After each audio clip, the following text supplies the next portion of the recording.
Hey everybody, it's Varlo the Great, and welcome back to more Splatoon. Last time, we went over Splatoon's fairly complicated ability system. Now, we're gonna enter level 15, Undeniable Flying Object, Bluefin Sighting. Alright, so, we're in for a pretty casual level today, as always. And as you may have seen at the beginning of the episode, we only need to get one more Zapfish to enter the boss fight. Looks like an Octo Striker, Agent 3. Hide in ink so you can't be targeted by ink strikes. You're pretty familiar with ink strikes. We've gone over them in the multiplayer several times now. And we've run into them a lot. And, yeah, this guy can target you and shoot ink strikes. You may also remember Bluefin Depot. This was actually the first multiplayer stage we ever went on. So yeah, a little blast from the past. Also, I just realized I have to look at that sunken scroll. Alright. It's probably not here. I'm willing to bet it's probably somewhere like in the middle of the level, but you know what? It's worth a try. You know? They may be here. Thought that might have been it. It's not. Some armor. Okay, I think it might be on the other side, so I'll check the other side in a minute. Okay, well, that was a close call. That was a close call. Another pair of armor. I'm telling you, these things can get annoying after a while. Alright. I think that might be it up there, but you know what? You can't be sure until you check. So I'm gonna just... Okay, now we know it's not down here. Jesus. This controller is making... this level is making my controller vibrate so much. I don't know if you can hear it. Probably can't, but... You know, I don't know. This is definitely it over here. Okay, that's close.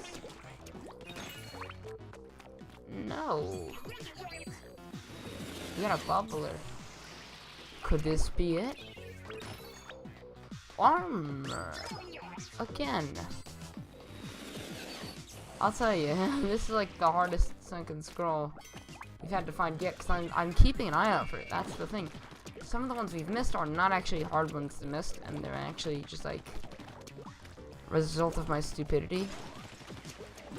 This is actually a genuinely hard one. And watch me in like the most obvious location ever, and I just don't know. I just can't do it. Alright. Like, where could it be? There's only so many places in this level that it could be. Hey, I mean, I often complain when I'm reviewing my videos over that the single player segment's not very long, so at least we fixed that this episode. Huh. I don't really know. It can't be up at the boss panel. It has to be somewhere over here. Broke some of my armor. Okay, nothing with that. I didn't collect it either, that's the thing. So like, I didn't break it and like forget about it. Like I just don't have it. Maybe I broke it and never picked it up. I wouldn't be surprised if that happened, because I'm fairly stupid. Where could ye be? I don't know. It was in plain sight the whole time. I feel like I went over here. How did I miss that? Oh man. Ay. We have not been doing good lately. We died last episode. We lost the second scroll and we had to go back and get it. And then this time we couldn't find it. Alright. This guy shouldn't be that bad to take out. We've taken out his kind before. And yeah. Except this time there's little octocopters surrounding him. But this time, you can use gushers to like kill them pretty easily. Alright, get a little closer. And there we go. That was just as easy as it always is. Hey, well done. Thank you, Cuttlefish. I appreciate your your optimistic mood towards this level. Alright. Now, let's read the Sunken Scroll. This is the only existing photograph of the legendary Squidbeak Splatoon. The young man folding his arms appears to be the leader. When this picture was taken, the Great Turf War had been raging on for over a year. Alright, some more lore. And as you can see here, another boss kettle has opened up. We got every single Sunken Scroll in World 3. So, we are going to have to go into that boss kettle next episode and, you know, fight the boss. Would never guessed, right? And believe it or not, we're actually not going to be going into the multiplayer segment this episode. We're actually going to be doing something a little different. As I've mentioned before, Splatfests were a really fun part of Splatoon's multiplayer. I've gone over them vaguely in past episodes, but I'm going to go more in-depth this time. Splatfests were in-game events during the time when Splatoon was getting regular content updates. Players would decide between two teams and then fight for that team on the day of the festival. Turf War was the main mode that was played during the festival. All other online game modes became inaccessible during the scheduled time of the festival. At the end of the festival, a winner from the two teams would be selected. The prize for participation was Super Sea Snails, which I went over last episode. There was a total of 16 Splatfests for all regions. Every region received their own set of teams.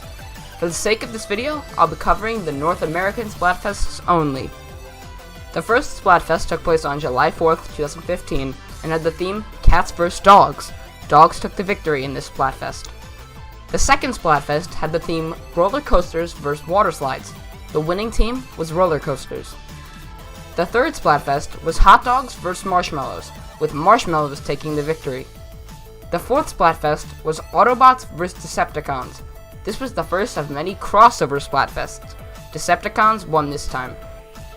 The fifth Splatfest was Art vs. Science. Art won. The sixth Splatfest was Cars vs. Planes, with Cars winning.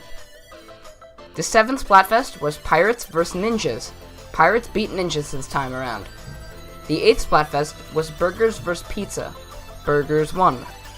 The ninth Splatfest was Naughty vs. Nice. Naughty won in this Christmas-themed festival. The 10th Splatfest was Past vs. Future. Past won. The 11th Splatfest was Pokemon Red vs. Pokemon Blue. Oddly enough, Pokemon Blue won. I always loved Blue more.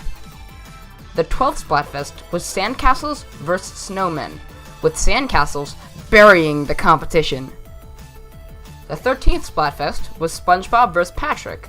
Patrick won in this crossover with SpongeBob SquarePants. The 14th Splatfest was Fancy Party vs. Costume Party. This was a tie-in with Nintendo's smartphone app, Miitomo. Fancy Party won this time. The 15th Splatfest was Early Bird vs. Night Owl. Night Owl won. The final Splatfest took place on July 22nd, 2016. This Splatfest was Callie vs. Marie. Marie won against Callie in this epic last Splatfest. And that's everything you really need to know about the Splatfests of Splatoon 1. So, thank you for watching, and next time on Let's Play Splatoon, we'll be going into that boss kettle up there. See you guys next time.